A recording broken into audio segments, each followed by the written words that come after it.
नात्यांची अजब कहाणी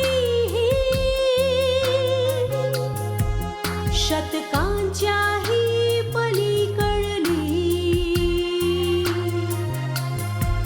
ही वाट जादू नगरीची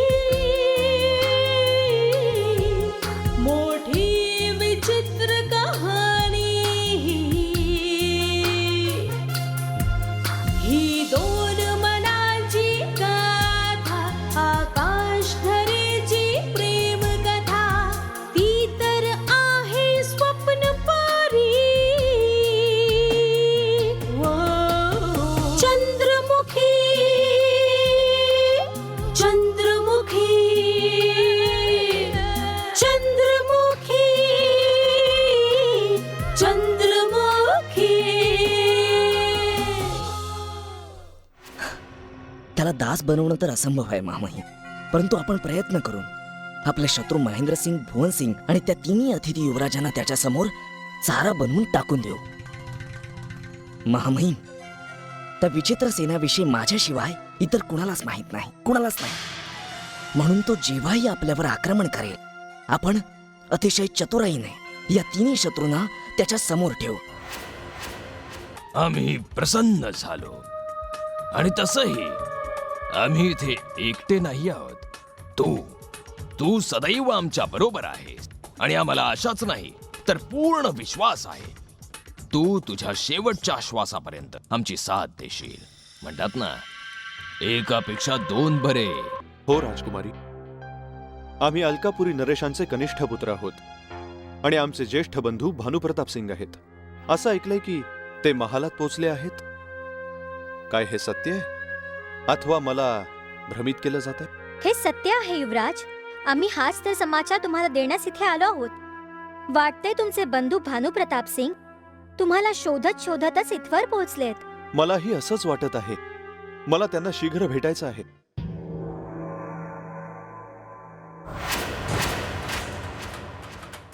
जुन्या महालात पशुच्या सेवेवर ठेवलेली ही सेविका इथे काय करते आणि इतकी घाबरलेली का आहे? जरा धीर धरा महामहिम, आताच कळेल.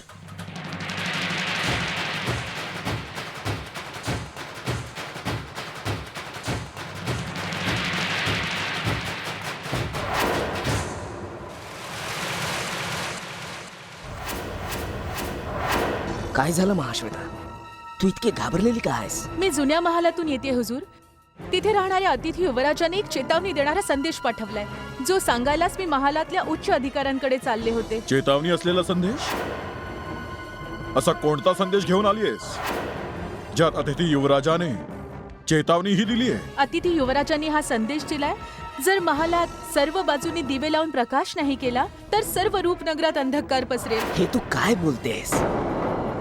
जर रूपनगराच्या महालात प्रकाश नसेल तर का आणि कसा रूपनगरात अंधकार पसरेल?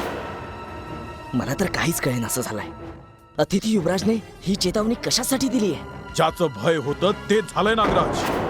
काय तुला माहित नाही की अतिथी युवराज आणि अमावास्येच्या रात्रीमध्ये काहीतरी संबंध आहे? साऱ्या महालात चर्चा आहे की तो अतिथी युवराज दानव शक्तींचा स्वामी आहे. माहिती आहे महामहिम, चांगलंच माहिती आहे. परंतु हे नव्हतं माहित की तो आपल्या शक्तींचं प्रदर्शन इतक्या शीघ्रतेने करेल.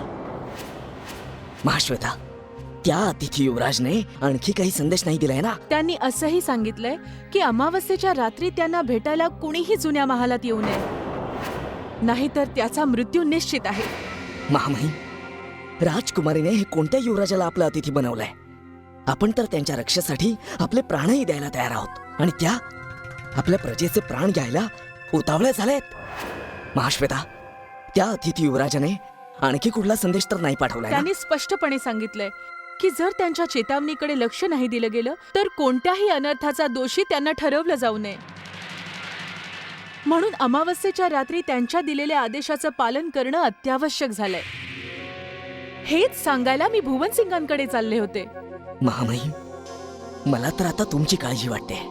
मी तुमच्या सुरक्षेत अजून भर घालतो, कारण जर तुम्हाला काही झालं तर मी राजकुमारीला माझं मुख दाखवण्याच्या लायकीचा नाही राहणार. चला महामहिम, आपणही काही कारवाई करूया.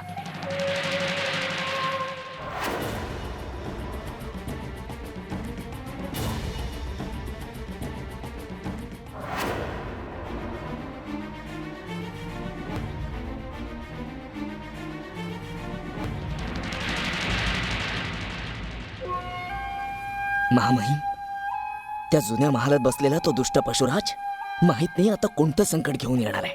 मला तर आत्तापासूनच भय वाटू लागलाय. महामहिम, जर तुमची आज्ञा असेल तर मी अमावस्येच्या रात्री तुमच्या कक्षामध्ये विश्राम करण्यासाठी येऊ. नाही नागराज, अजिबात नाही.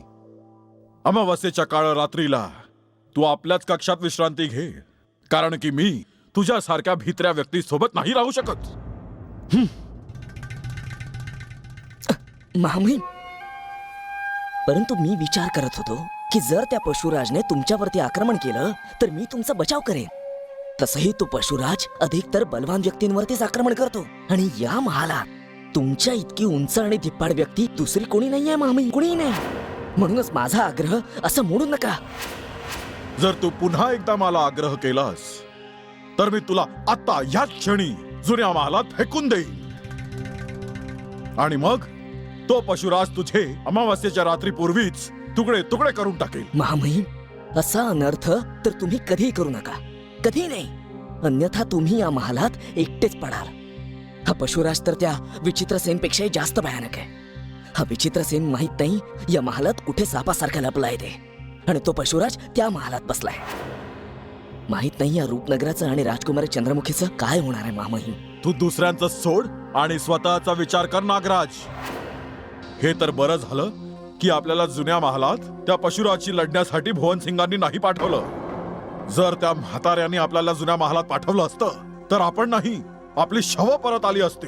परंतु आता तर भुवनसिंगही आपल्याला त्या महालात नाही पाठवू शकणार, कारण त्या पशुराजने महाश्वेताच्या हातून हा संदेश पाठवलाय की अमावस्येच्या रात्री कुणी त्याच्या समोर येऊ नये. क्षमा करा हुजूर,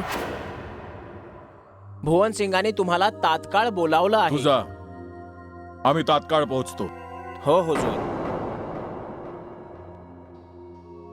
नागराज, आम्ही आजवर तुझ्यासारखा अपशकुनी कधी नाही पाहिला. तू त्या म्हाताऱ्या भुवनसिंगाचं नाव काय घेतलंस? त्याने आपल्याला बोलावणं पाठवलं. आता बघ, तो आपल्याला त्या पशुराजशी लढण्यासाठी पाठवेल. असं नका बोलू महामहिम, असं नका बोलू. आता कमीत कमी तुम्ही तरी असं अशुभ नका बोलू. आणि हे सांगा की त्या भुवनसिंगने आपल्याला त्या महालात जायला सांगितलं तर आपण काय करणार? तात्काळ काहीतरी युक्ती शोधा महामहिम, नाहीतर आपला या सगळ्यामध्ये नाहक बळी जाईल. नागराज, यावेळी माझी बुद्धी काम करत नाहीये. मला चारही बाजूंनी संकट दिसत आहेत. वाटतंय तो म्हातारा भुवनसिंग आणि राक्षस महेंद्रसिंग आपल्याला भक्ष्यस्थानी देऊनच थांबतील. चल, ते दोघे आपली प्रतीक्षा करत असतील.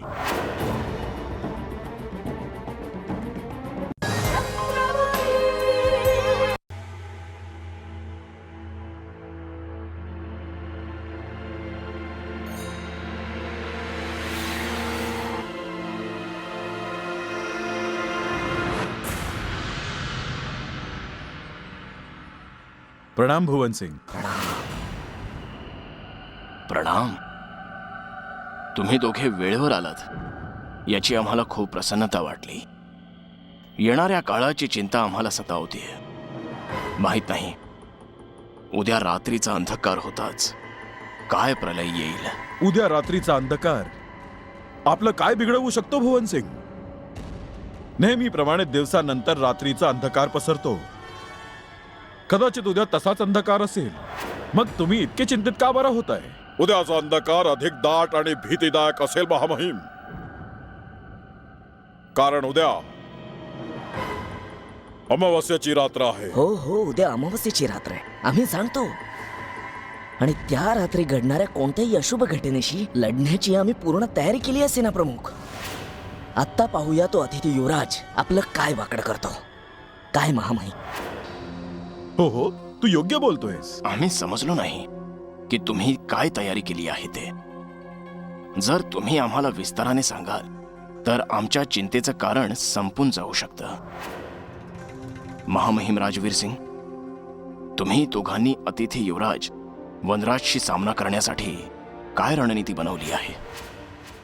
हो हो भुवनसिंग, रणनीती तर मी एकट्यानेच बनवली आहे, परंतु विस्ताराने नागराज तुम्हाला सांगेल. कारण माझी रणनीती तुमच्यापर्यंत पोहोचवण्याचं याने माझ्याकडनं वचन घेतलंय. हो हो, का हो नाही. हो. भुवनसिंग, मी तुम्हाला सांगतो, महामहिमांनी असा सापळा रचलाय की ज्याने सापही मरेल आणि काठीही नाही तुटणार. शीघ्र सांगा नागराज, तुम्ही कृती कमी करता आणि बोलता जास्त. आता हे सांगा, ती रणनीती कुठली आहे? तर ऐका सेना प्रमुख, जर त्या जुन्या महालाच्या सुरक्षेची जबाबदारी त्या अतिथी युवराजाचा भाऊ युवराज भानुप्रतापच्या खांद्यावर सोपवली तर अमावस्येची काळी रात्र आपलं आणि आपल्या राज्याचं काहीही वाकडं करू शकत नाही, काहीही नाही. आणि ही रणनीती स्वयं महामहिमांनी बनवली आहे सेना प्रमुख. काय महामहिम? हो नागराज. सेनाप्रमुख, मी ही रणनीती खूप विचार करून बनवली आहे. जर आपण युवराज भानुप्रताप सिंगला जुन्या महालात तात्काळ पाठवून देऊ तर आपल्या रूपनगरावर आलेलं हे संकट टळू शकतं आणि पशुराजचा भाऊ असल्या कारणाने तो त्याला सहजतेने आपल्या वशमध्ये करू शकतो आणि दोघे भाऊ एकमेकांना भेटतीलही आणि एका बाणात आपण 2 निशाणे साधू शकतो. बोलायला तर योग्य वाटतंय, परंतु भानुप्रताप सिंग आपले अतिथी आहेत. या कार्यासाठी त्यांना राजी करणं खूपच कठीण होऊ शकतं. तुम्ही योग्य बोलताय. भानुप्रताप खूपच उद्धट आणि सदैव क्रोधित असणारे व्यक्ती आहेत. त्यांना या कार्यासाठी तयार करणं कठीणच नाही, असंभव आहे. नागराजसाठी तर हा डाव्या हाताचा खेळ आहे. तुम्ही अजिबात चिंता नका करू भुवन सिंग. नागराज हे कार्य अगदी सहजतेने करेल आणि जर तो हे कार्य नाही करू शकला तर आपण दुसरा विचार करू. काय नागराज? महामहिम, माझ्याकडे एकच नाही, कित्येक रणनीती आहेत, कित्येक. आता पहा, रूपनगरावर आलेल्या या संकटाशी 2 हात करायला मी कसा माझ्या बुद्धीचा वापर करतो ते. मला पूर्ण विश्वास आहे महामहिम, पूर्ण विश्वास की मी या कार्यासाठी युवराज भानुप्रताप सिंगला अवश्य राजी करेन. जर तुम्हाला स्वतःवर इतका विश्वास आहे तर तुमच्या या रणनीतीवर कार्य करताना आम्हाला खूप प्रसन्नता वाटेल. तुम्ही दोघे त्यांना राजी करून कार्य करायला सांगू शकता आणि तसंही आता महालाच्या सुरक्षेचा भार तुम्हालाच उचलावा लागणार आहे. कारण सेनाप्रमुख महेंद्र सिंगांना आम्ही महाराज आणि राजकुमारी चंद्रमुखीच्या सुरक्षेवर नियुक्त करत आहोत. भुवन सिंग, तुम्ही एकदम चिंतामुक्त व्हा, एकदम चिंतामुक्त. मी आणि महामहिम आत्ताच जाऊन युवराज भानुप्रताप सिंगला क्षणभरात राजी करतो. चला महामहिम. प्रणाम भुवन सिंग. प्रणाम. चल.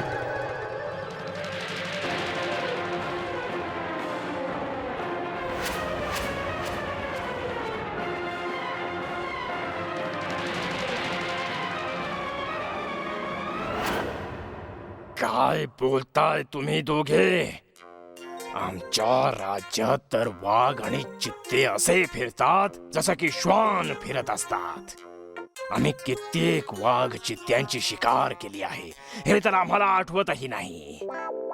अलकापुरीमध्ये जोपर्यंत एक युवराज आपल्या हातांनी एखादा वाघ नाही मारत तोपर्यंत त्याचा विवाह नाही होत. काय बोलताय तुम्ही आपल्या याच हातांनी वाघाची शिकार केली? हो, म्हणून तर आम्ही चंद्रमुखींशी विवाह करायला आलोय मूर्खा.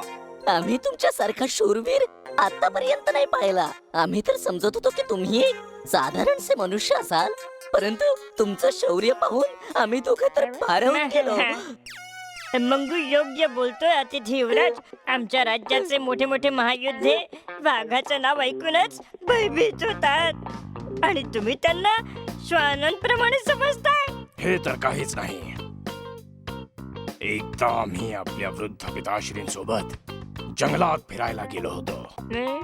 तेव्हा तिथे 4 जंगली हत्तींनी आमच्या पिताश्रींना 4 बाजूंनी घेरलं. काय सांगताय तुम्ही? तुमच्या वृद्ध पिताश्रींना 4 जंगली हत्तींनी घेराव घातला? मग सांगा काय झालं?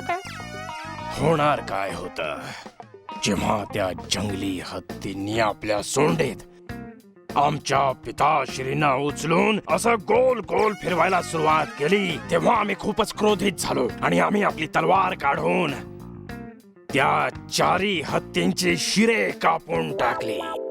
आपण युद्ध नाही, महायुद्ध आहात अतिथी युवराज.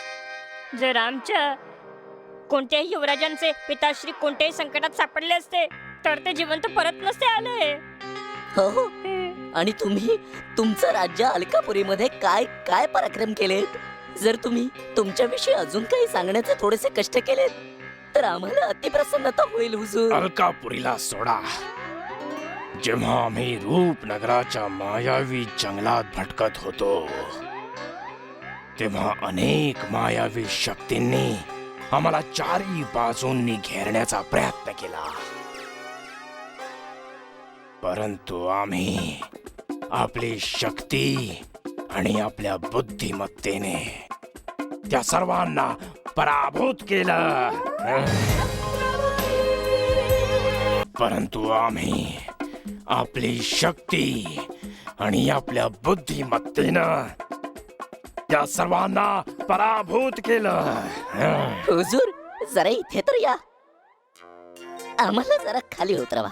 ओ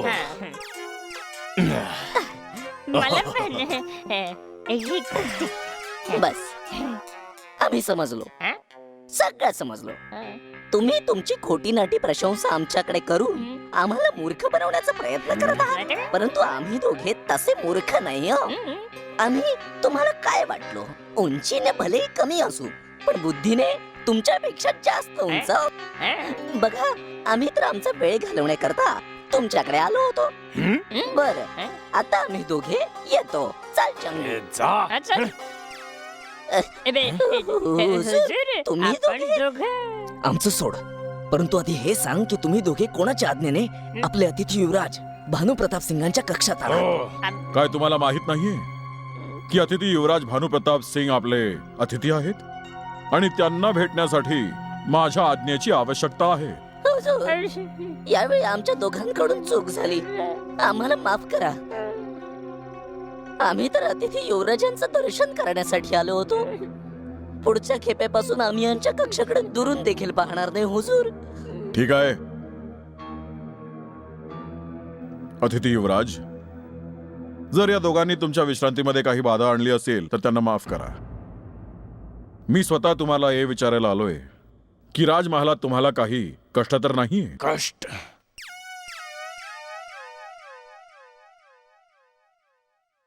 नाही, आम्हाला इथे काहीच कष्ट नाही. असोही कसे शकतात भानुप्रताप सिंग? महामहिम स्वतःहून तुमच्याकडे लक्ष देत आहेत. तुम्ही स्वतःच पाहू शकता, महामहिम रूपनगरचे सगळ्यात मोठे मंत्री आहेत, परंतु ते स्वतः तुम्हाला भेटायला आले आहेत. आमच्यावर विश्वास ठेवा. त्या तीनही अतिथी युवराजांपैकी महामहिम केवळ तुम्हालाच पसंत करतात. त्या दोघांबरोबर तर ते एक अक्षरही बोलत नाहीत. नागराजांच्या बोलण्याबरोबर मी पण सहमत आहे, कारण आजपर्यंत मी कधीही महामहिमांना अतिथी युवराजांच्या कक्षात जाताना नाही पाहिलं. काय चंगू? तू अगदी बरोबरच बोलतोस मंगू. कोणत्याही स्वार्थाशिवाय आपले महामहिम आपल्या पिताश्रींची पण भेट कधी घेत नाहीत. परंतु हे कळत नाही, हे अतिथी युवराजाच्या कक्षामध्ये कसे काय आले? जेव्हा दोन मोठी माणसं बोलत असतात तेव्हा मध्ये बोलणारे तुम्ही दोघं कोण आहात मूर्खांनो? आपल्या मर्यादेत राहा, नाहीतर हद्द पार करून जंगलात फेकून देऊ. जा पळा इथून. हुजूर तुम्ही आमच्यावर असे क्रोधित नका होऊ. आम्ही दोघे आत्ताच इथून निघून जातो. चाल चंगू. युवराज, महामहिमांची इच्छा आहे की राजकुमारी चंद्रमुखीचा विवाह तुमच्याशीच व्हावा आणि त्या संदर्भात त्यांना तुमच्याशी काहीतरी बोलायचंय. तुमची आज्ञा आहे? हो हो, का नाही. आम्ही इथे चंदूशी विवाह करायलाच तर आलोय. चंदू? तुमच्या राजकुमारी चंद्रमुखीला आम्ही प्रेमाने चंद्रू म्हणालो. महामहिम, तात्काळ आम्ही तुम्हाला आज्ञा देतो. बोला, याविषयी तुम्हाला आमच्याशी काय बोलायचंय? भानुप्रताप सिंग, आमची इच्छा आहे की तुम्ही राजकुमारींच्या इतकं निकट जावं की तुमच्या व्यतिरिक्त त्या कधी विचारच नाही करणार. परंतु तो दुसरा युवराज सूर्यप्रताप सिंग, तो तुमच्या मार्गामध्ये काटे पेरतोय. नाव नका घेऊ त्या सूर्यप्रताप सिंगचं. तो तर आमच्या मागे तेव्हापासून लागलाय जेव्हा आम्ही रूपनगराच्या जंगलात भटकत होतो. शीघ्र सांगा, तो आमच्या विरुद्ध कोणतं षडयंत्र रचतोय? भानुप्रताप सिंग, तो राजकुमारी चंद्रमुखीला मोहित करण्यासाठी आपल्या पराक्रमाच्या कथा ऐकवतो. त्याचं म्हणणं आहे की तो तुमच्यासारख्या युवराजांना 10 युवराजांना पराभूत करू शकतो. खोटं बोलतोय तो. एक वेळ रूपनगराच्या मायावी जंगलात आम्ही त्याला धूळ चारली होती. त्याच्यासारखे 20-20 युवराज जरी आमच्या समोर आले ना, तर आम्ही एकाच वारात त्यांना समाप्त करू शकतो. आम्हाला हे समजेना असं झालं आहे की तो राजकुमारी चंद्रमुखी समोर असं खोटं का बोलत आहे. राजकुमारींना प्रसन्न करण्यासाठी तो सूर्यप्रताप सिंग मोठमोठ्या गोष्टी करतोय. कारण राजकुमारी त्याच युवराजाशी विवाह करतील जो सर्व युवराजांमध्ये अधिक शक्तिशाली असेल. सर्वात अधिक बलवान युवराज आम्ही आहोत. राजकुमारी चंद्रमुखी जर विवाह करेल तर केवळ आमच्याशी करेल. भानू प्रताप सिंग, हीच तर आमची देखील इच्छा आहे.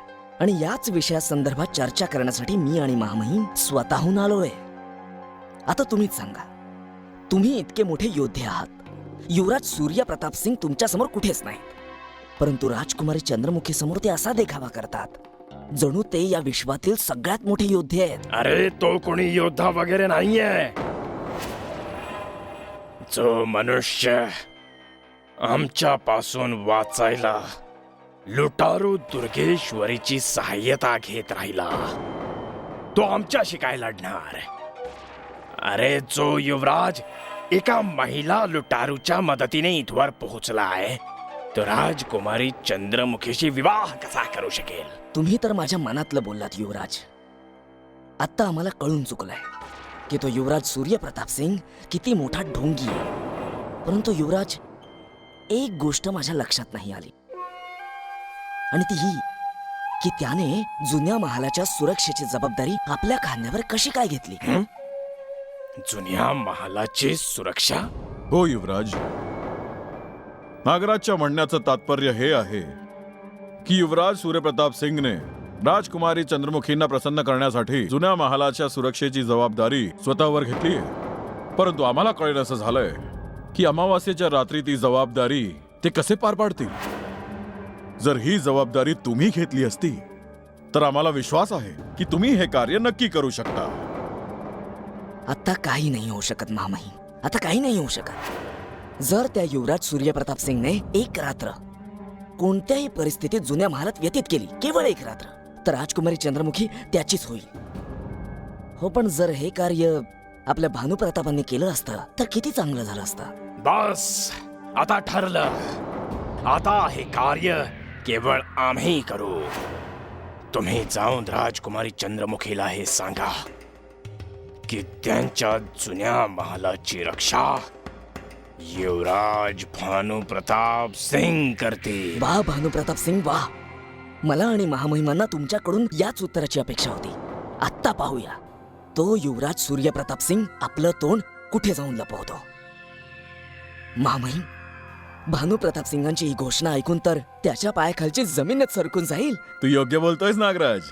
आता मी ही चिंतामुक्त झालोय, कारण की त्या भयानक रात्रीला भानुप्रताप सिंग जुन्या महालाची रक्षा करण्यामध्ये अवश्य सफल होतील, ह्याची मला पूर्ण खात्री आहे. तुम्ही चिंता नका करू. आम्ही तुमच्या विश्वासास पात्र नक्कीच ठरू. परंतु आमच्या हे लक्षात येत नाही की अमावस्येच्या अंधाऱ्या रात्री जुन्या महालात असं काय घडणार आहे ज्यासाठी इतक्या सुरक्षेची आवश्यकता आहे. काही विशेष गोष्ट नाहीये, परंतु मी तुम्हाला सांगूनच टाकतो की जुन्या महालात तुमचा सावत्र भाऊ वनराज राहतोय आणि अमावास्येच्या प्रत्येक रात्री तो कुठल्या पशुमध्ये परिवर्तित होतो आणि बघता बघता आपल्या समोर येणाऱ्या कुठल्याही मनुष्याला तो समाप्त करून टाकतो. काय? भानुप्रताप सिंग, आता मी येतो आणि तुमच्या पराक्रमाची गाथा राजकुमारी चंद्रमुखींना ऐकवतो. महामहिम चला. हो, प्रणाम. चला.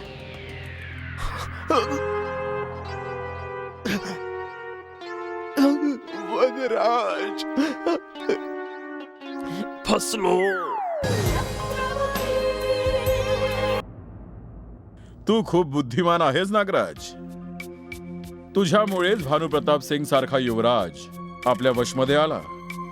मी तुझ्या कार्याने खूप प्रसन्न झालोय. जर या रूपनगराची सत्ता माझ्या हाती आली तर तू केवळ तू माझा प्रधानमंत्री बनशील. महामहिम, तुम्ही माझी प्रशंसा केली, मी तुमचा खूप आभारी आहे.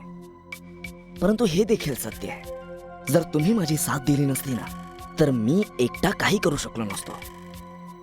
तुम्ही माझे संकेत योग्य प्रकारे ओळखलेत आणि त्या युवराज भानुप्रताप सिंगची प्रशंसा करून आपण दोघे त्याला आपलं सावज बनवत गेलो. आता पहा, त्या जुन्या महालातून त्या युवराज भानुप्रताप सिंगचं केवळ मृत शरीरच परत येईल.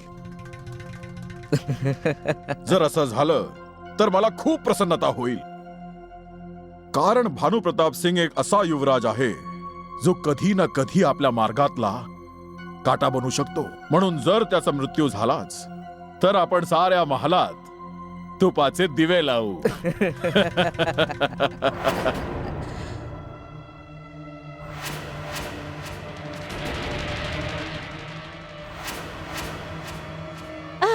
प्रणाम महामहिम.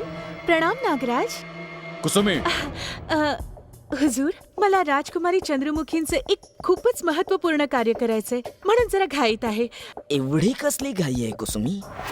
महामहिमांचं देखील तुझ्याकडे एक अत्यावश्यक कार्य आहे. बरं झालं तू इथेच भेटलीस, अन्यथा महामहिम तुला बोलावण्यासाठी निरोप पाठवणार होते. एवढा कसला विचार करतेस कुसुमी?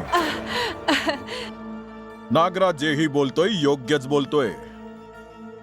मला तुझ्याशी एका महत्वपूर्ण विषयावर आत्ता या क्षणी चर्चा करायची आहे. परंतु लक्षात ठेव, माझ्या प्रश्नांचं खरंखुरं उत्तर दे.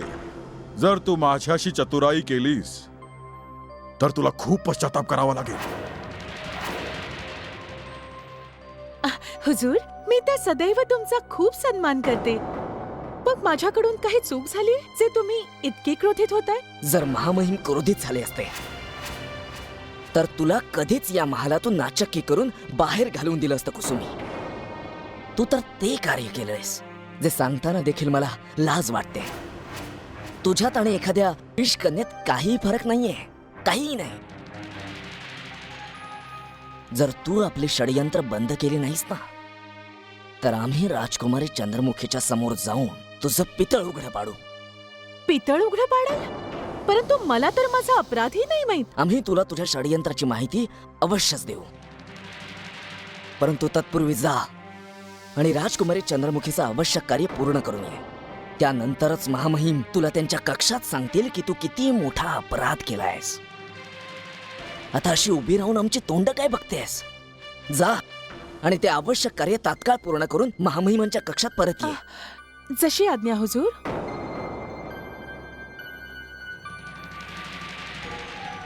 नागराज, आता बघ ही कुसुमी कशी माझ्या पायांवर लोळण घेत परत येते. हिला आता चांगलंच समजलंय की आपण तिच्या कोणत्या अपराधाबद्दल बोलत होतो.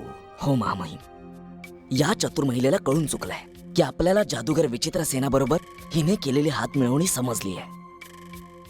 आता ही अवश्य जाऊन जादूगार विचित्र सेनाच्या समोर स्वतःचे गुडघे टेकून आपल्या दुर्दैवावर अश्रू ढाळत बसेल.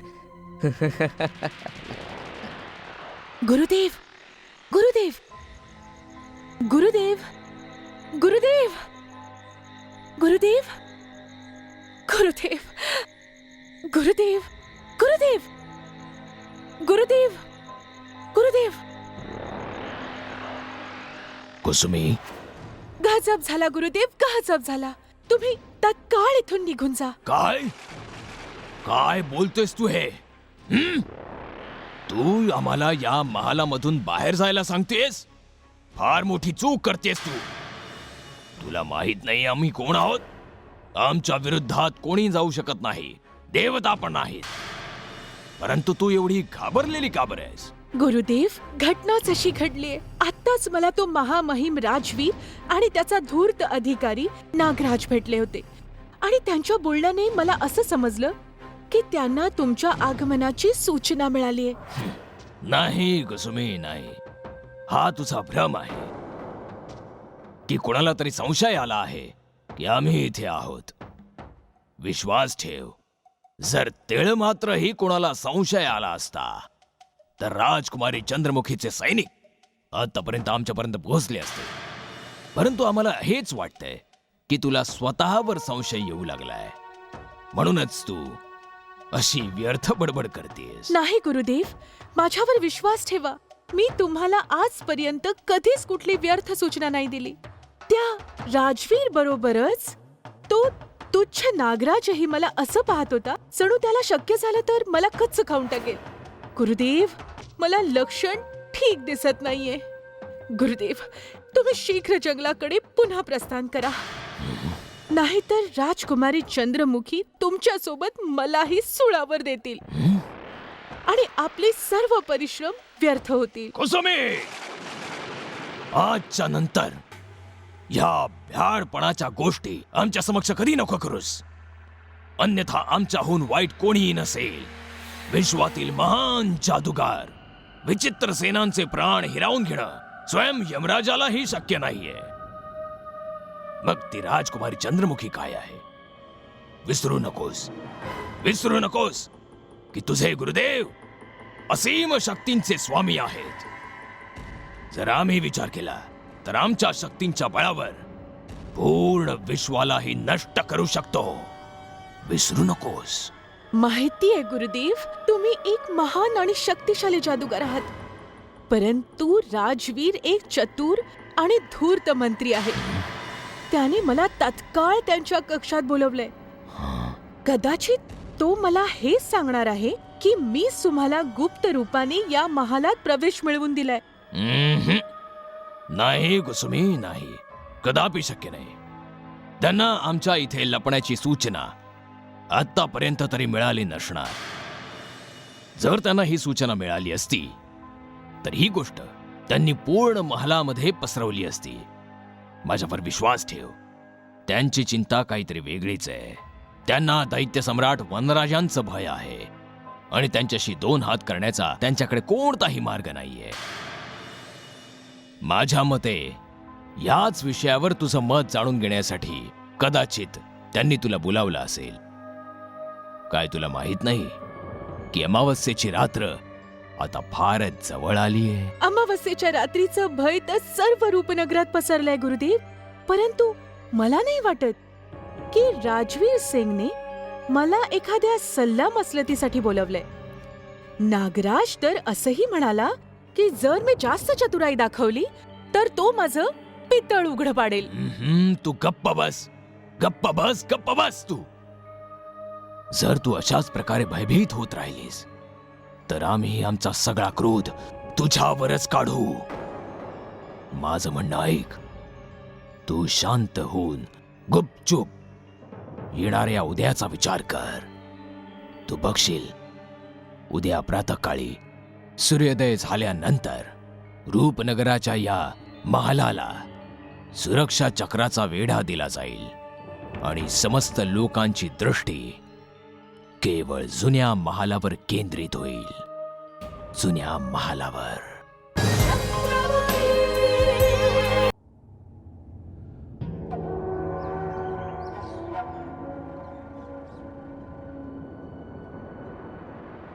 हात अतिथी युवराज.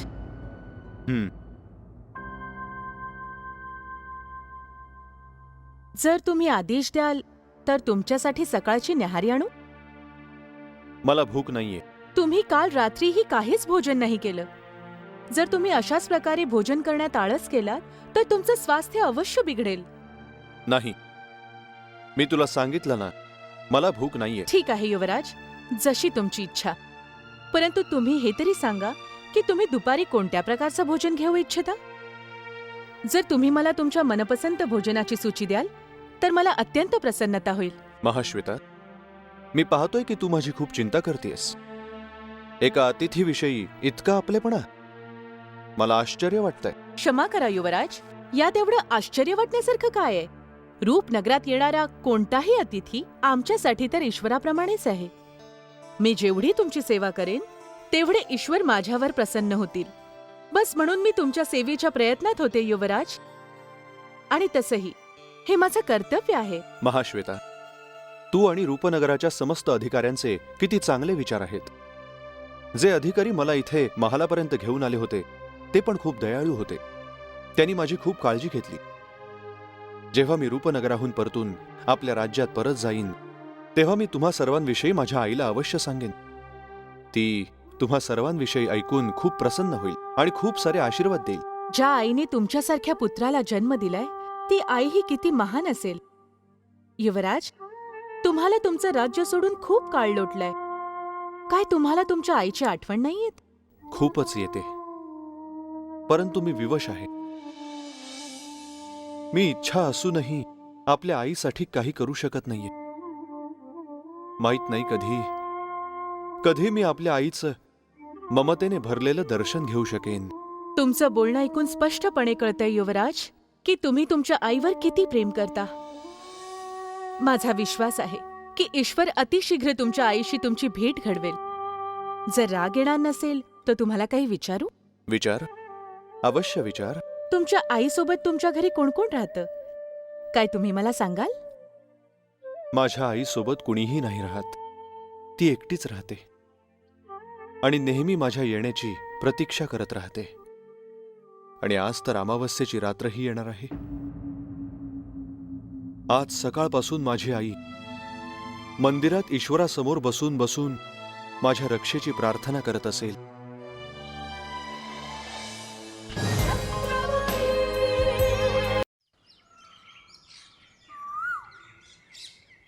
महाराणी, महाराणी. आले बाबा. प्रणाम महाराणी. प्रणाम बाबा. इतक्या सकाळी सकाळी कसे काय आलात? सगळं कुशल मंगल आहे ना? महाराणी, मी सकाळ सकाळी तुमच्याकडे वनराज विषयी एक शुभ समाचार घेऊन आलोय. शुभ समाचार? वनराज विषयी?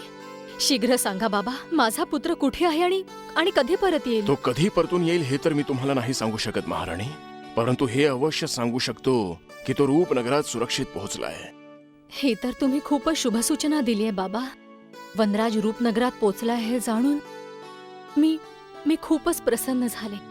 परंतु तो रूपनगरात कुठे आहे आणि काय करतोय बाबा? महाराणी, या क्षणी वनराज रूपनगराच्या महालात विश्रांती घेतोय. ज्याला राजकुमारी चंद्रमुखीने आपला राज अतिथी बनवलं आहे. महाराणी, बघालच वनराज आपलं लक्ष्य पूर्ण करूनच परत येईल. परमेश्वर करो वनराज शीघ्र अतिशीघ्र चंद्रमुखीचं फूल घेऊन परत येवो. त्यानंतर मी परमेश्वराकडे कधी काही मागणार नाही. परंतु तुम्हाला कसं कळलं की वनराज रूपनगरात पोहोचलाय? रूपनगराच्या राजपुरोहितांनी आपल्या सेवकाच्या हाती हा संदेश पाठवलाय महाराणी. परमेश्वर रूपनगराच्या राजपुरोहितांना दीर्घ आयुष्य देवो. त्यांनी हा संदेश पाठवून माझ्यावर खूप उपकार केलेत. एक चिंतेचा विषय आणखी आहे महाराणी. राजपुरोहितांनी आपल्या संदेशात लिहिलंय की अमावस्येच्या काळ्या रात्री त्याला कोणती सावधगिरी बाळगायला हवी. कारण महाराणी, त्यांना हे माहीत झालंय की वनराजवर अमावस्येच्या काळ्या छायेचा प्रकोप आहे. हे आत्ता कसं काय जाणू शकतो देवधर बाबा? कारण की अमावस्येची काळी रात्र तर आजच येणार आहे. मी जाणतो महाराणी, म्हणून तर मी चिंतित झालो आहे. राजपुरोहितांचा सेवक रूपनगरातून निघाला तर होता वेळेवर, परंतु जंगलात तो आपला मार्ग चुकला आणि म्हणून त्याला यायला उशीर झाला. तो आजच मला येऊन भेटला आहे महाराणी. आता काय होऊ शकतं देवधर बाबा? कारण जोपर्यंत राजपुरोहितांचा सेवक आपला संदेश घेऊन रूपनगरात पोहोचेल तोपर्यंत तर दुसरी अमावस्येची रात्र येईल. आता वनराजचं काय होईल? मला खूप भीती वाटते देवधर बाबा. कारण अमावस्येची रात्र आरंभ व्हायला आता काही क्षणच उरले. तुम्ही अजिबात घाबरू नका महाराणी.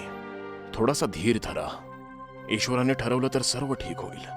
हे पहा महाराणी, जसं ईश्वराने वनराजला रूपनगरात सुरक्षित पोहोचवलंय तसंच तो त्याला अमावस्येच्या काळरात्रीच्या प्रकोपापासूनही सुरक्षित ठेवेल. परंतु बाबा, रूपनगरच्या वासियांना अमावस्येच्या प्रकोपापासून कोण वाचवेल? जर आजच्या रात्री त्यांनी सावधगिरी नाही बाळगली तर खूप मोठा अनर्थ होईल. शुभ शुभ बोला महाराणी. जसा तुम्ही विचार करताय असं काहीच नाही घडणार याची मला पूर्णपणे खात्री आहे महाराणी. आता अमावस्येच्या रात्रीनंतरच कळेल की रूपनगरात काय घडलंय. कारण आजच्या रात्री रूपनगरवासियांना स्वतः सावधगिरी बाळगायला हवी. कुठला दुसरा उपायच नाहीये.